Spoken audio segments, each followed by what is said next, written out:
The tabletop takeaway. Game mechanics on display. 3 designers share the stage. Pick a genre and we'll play. The tabletop takeaway. Welcome back to the Tabletop Takeaway. I'm Trevor Muller-Hagel. I'm Ananda Gunaratne. And I'm Charlie McCarran. And today we're doing our last game in card shedding series. This one's going to be Custom Heroes, which is a little bit older game. It's one of my favorite games that actually includes card crafting. I'll say favorite. I love card crafting games in general. But just to give you kind of an overview of how this game plays, there is a single deck that is split amongst all of the players, played over a number of hands. And every hand, you are going to be improving those cards in some way with the clear cards, using the kind of card crafting mechanic. Which is card sleeves, and you slide in. Clear cards going over solid cards in a card sleeve. You can layer up to 4 of them on one card, so it can really change what they are. Each kind of solid card is a number between 1 and 10, and you have a set of those cards for each player involved in the deck. But you're randomly dealt the cards, so you won't know exactly what cards you have in hand. So more players means more chances for, maybe having 4 5s or something higher than that. Since we only had 3 of us, we only got 3, 3 of a kind of anything. But yeah, it's a really interesting game. It's played over multiple rounds. Whoever ends up with basically 10 victory points at the end of the game is the winner. And as long as they are also the player who's won the hand, who's gotten first place in the hand. So there's a lot of kind of more specific, point scoring and using coins to activate abilities on cards. But all cards start with nothing. They're all blank, just a number. And then as you play the game, you kind of alter the cards, make advancements happen. The highest number is 10. That could go up to 14, 15. You could even have modifiers on that to go even further than that. And it just gets a little bit ridiculous, which is kind of fun. It's a little silly. It does call itself a trick-taking game. I definitely consider it more of a ladder-climbing game because you're actually you're limited to playing the number of cards that the first player played each round. And so each hand is made up of a number of rounds, and a round is made up of a number of turns. It's a little bit silly with how they've labeled it, but I'm all for it. I'm all here. But yeah, so if you've won the round, then the deck clears, and you can choose how many cards you're going to play for the next one as long as they're the same number. So no runs in this one. It has to be of a kind. There are cards out there that can be, or card advancements that can make cards wild or adjust them so they match other numbers. And you can just apply those freely as long as you have the advancement in front of you. Yeah. And the cool thing about those advancements is that you can play them at any time. Yeah. So it's always this sinking feeling when you play something that you think oh yeah, nobody's going to beat 2 10s. And then someone's like, wait just a second. Plus 4 to my 6. Yeah. Yep. That's still 2 10s at least. Yep. Oh, another interesting thing, really quick. Yeah. If you match the number of the previous player, that skips the next player's turn. Which is an interesting little mechanic that Charlie experienced an awful lot. Favorite part of this game. My takeaway actually is that I skipped Charlie a lot. Yeah, It happened a lot. I do wonder if that's better in a 4-player game or something where this doesn't get in this cycle of skipping. But regardless, it's got some cool twists and the cards, the advancements that you're adding sometimes have some fun twists. Like my favorite one was actually the lowest card wins. So you have to start counting down. So you're usually counting up, and then I kept a hand of 1, 2, and 4 just so that I could play that just to that's brilliant. Mess with Trevor. Well, and it's fun too because you could put that because it switches the direction. Mm-hmm. So you could actually have 2 cards in the same pile that switch the direction and have it go back up again. As long as that card met the rule of the previous direction you were going in. Mm-hmm. So it's kind of it's a very simple game at first. That first hand, you're like, well, this is kind of boring. And then you actually start advancing and getting more advancements. And then it gets just really dynamic and weird. Yeah, the interesting thing about the progression for me is that in the short term, you have these cards that are resources that you can slot in to do something right now. And then that leads to progression for the game as a whole because you aren't necessarily going to get those cards back. They're going to be shuffled and dealt out. So any card you upgrade, somebody else may get. Right. So there's no personal progression, really, but there is progression for the game as a whole. The game as a whole feels different every round. Very dynamic. Yeah. Which seems to be enough. Yeah. I mean, personal progression is maybe not so necessary as long as you have the game as a whole progressing. People just want it to feel different. Well, and it's interesting, too, based on your placement of, who won and who, or, did you get first, second, third, fourth, etc. That changes your rewards. So the highest gets, more victory points, effectively. But the lower tiers get more advancement cards that they can apply to any card in the future. So they have more flexibility for the next round. Yeah. Which I think is a nice little catch-up mechanic. It's a little bit in your face as a catch-up mechanic, but I don't necessarily hate that. We were talking about this earlier. It kind of feels like fishing. Yes, yeah, absolutely. The game fishing. Freedom and freeze trick-taking game, yeah. And that feeling of like, oh, you're pulling out some advancement that you have no idea what it is and everyone else doesn't. But once it's slotted in, then next round you might get it too. Yeah. Yeah. Just like how fishing, you have new cards coming out that are entering the pool. Yeah.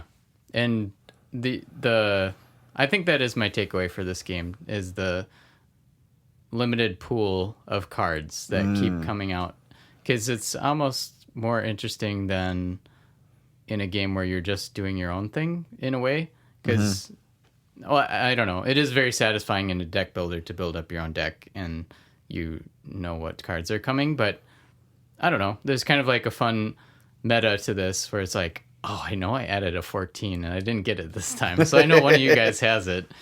Yeah. So I think there's probably like on multiple plays a deeper experience. Oh, too. for sure.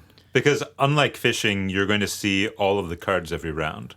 Whereas in fishing, some of the cards are going to be buried during the round. So you might not see them for a while. Mm-hmm. Well, and I will say this game refers to itself as a trick-taking game, which...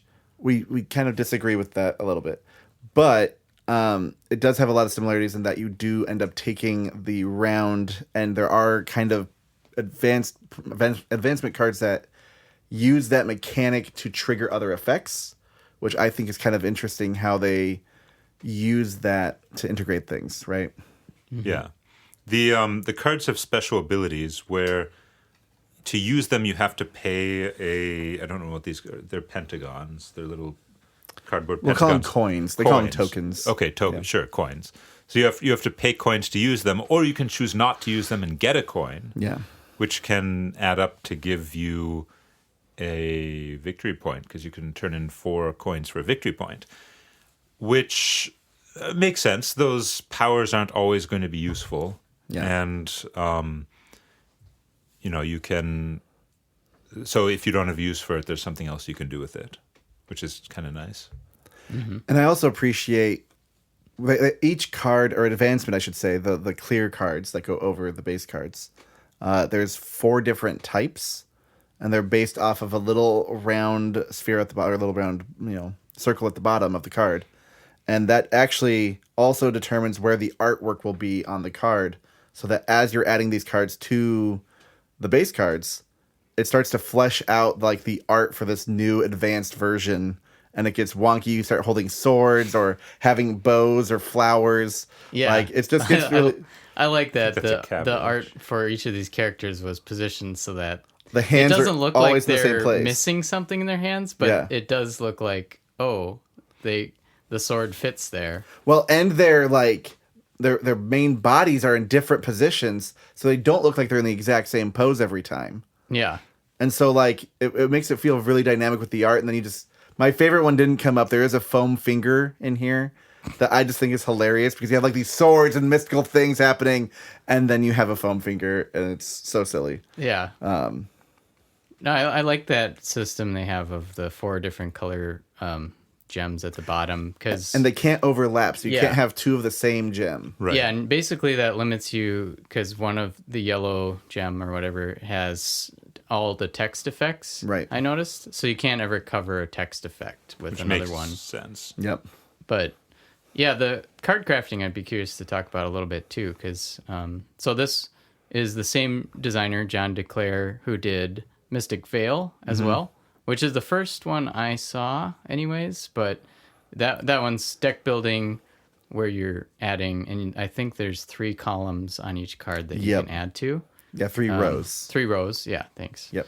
And that was a cool one too, and I'm curious if this came out after that or before. Ooh. And I mean, it's all AEG too, I believe. Oh, okay. And I know it was like they were gearing up for another game that was going to use card crafting and trying to get card crafting to be more mainstream. So more people were familiar, so they could, have a lesser hurdle to learn the more advanced game that they were working on. Yeah. So I believe that was the case, and I know that from a source that I cannot say who. But yeah, it's really interesting how, these kind of mechanics can show up, and then we get better at them as designers and players, and that causes them to evolve over time. Yeah. And we have, more fun with them, we play with them more. But then do we leave out other players who are just coming into the hobby or into that kind of game when we have these more advanced versions and they're not ready for it yet? Do they have to do the progression, or can they jump right in to this new advanced version? So it's really, I don't know, it's really interesting. Yeah. And there's obviously some other clear card games too that don't necessarily use sleeves, but Gloom I think was probably the first one I saw that had that. But it's a cool thing. I love card crafting. I think it's really cool. Yeah, it's something that it's harder in board games than in video games. In video games, I think it's especially with roguelike deck builders, it's increasingly common to have card crafting aspects. Like Slay the Spire. Well, yeah, the new Slay the Spire 2. I did get that finally. But Yeah, yes, we can. pretty good. But the original Slay the Spire had card upgrades, of course, Right. which are one type of card crafting. But Slay the Spire 2 now introduces these also tiny modifiers that you Like can add little to augments. yeah, which are also fun. Yeah, being able to customize your cards is super fun, and it's nice that there is a way to do that with board games. Yeah. Yeah. Thanks to card sleeves. Or stickers. Like Stickers. So Like Legacy games, Seafall, Oh, yeah. Gloomhaven have like little upgrades you can do. Those feel really good too when you know you're going to be playing multiple games with these cards. It's like, Oh, yeah. this. Oh you're yeah, like that's my characters. cursed blade now because it's been cursed. It's like it creates stories. It's awesome. I really like it. Yeah. This is a little bit off topic maybe, but I'm sure I've seen aren't there stickers that stick to things without needing adhesive, like that are Kind of the vinyl yeah. or I don't know how they work. I don't know whether it's static electricity or some weird surface thing, but I'm sure I've seen a long time ago stickers that you can just peel off things and they're not sticky. There's just something about the surface. I think they have a hard time maybe being shuffled in like a deck. Sure, yeah, I guess that would be a problem. But Well, technically, so Cozy Stickerville, new one that our studio is making or has made.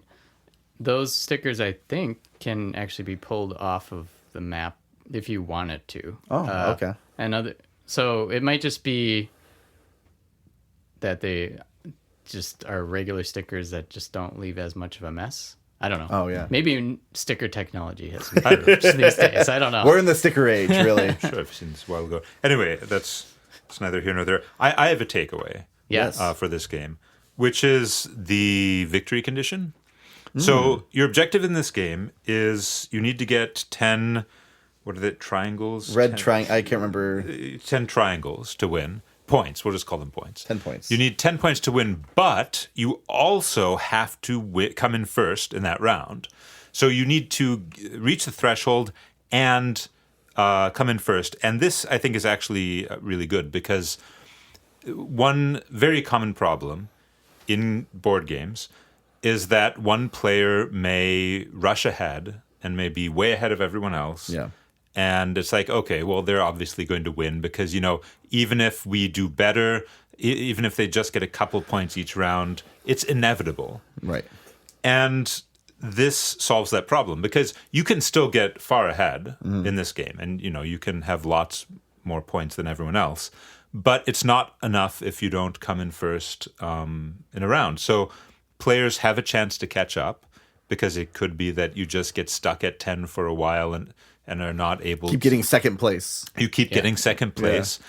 Yeah. And it works really well to keep the tension up. Yeah. I think it's a great general solution that I could probably be applied to a lot of games is, have some threshold you need to reach to win, but then also require some short-term achievement once you've reached that threshold to seal the victory, and then other players have a chance to catch up. So Yeah. I like that. I do like that a lot. For my takeaway, I'm actually going to focus on the card crafting a little bit. And I noticed this with Mystic Vale too. But it seems like when you have card crafting in a game, you really actually want to focus on keeping the cards the same every time so that you don't increase the number of cards that come into the game. You're changing the cards, and that is what creates the interest and intrigue. You don't like having a single, like in Mystic Vale, you have 20 cards, and it's only 20 cards. It's always 20 cards. You don't get more cards, you don't get less cards. But then you upgrade some, don't upgrade others. And then with this, you have one deck of 10 times the number of players, and it's always going to be that. And so it just feels nice that you have this parameter that you're working in, and then you get to be creative in this parameter. That makes sense. The customization is what is on the cards, so you don't need to add new cards. Right. Yeah. I like it. Yeah, it's kind of like, the equivalent, I guess, is in deck builders when you're equally culling as many cards as you're gaining. Yeah. But that's part of strategy with deck builders, is you're trying to... Yeah, in deck builders, the change is in the deck, not in the cards themselves. Right. Yeah.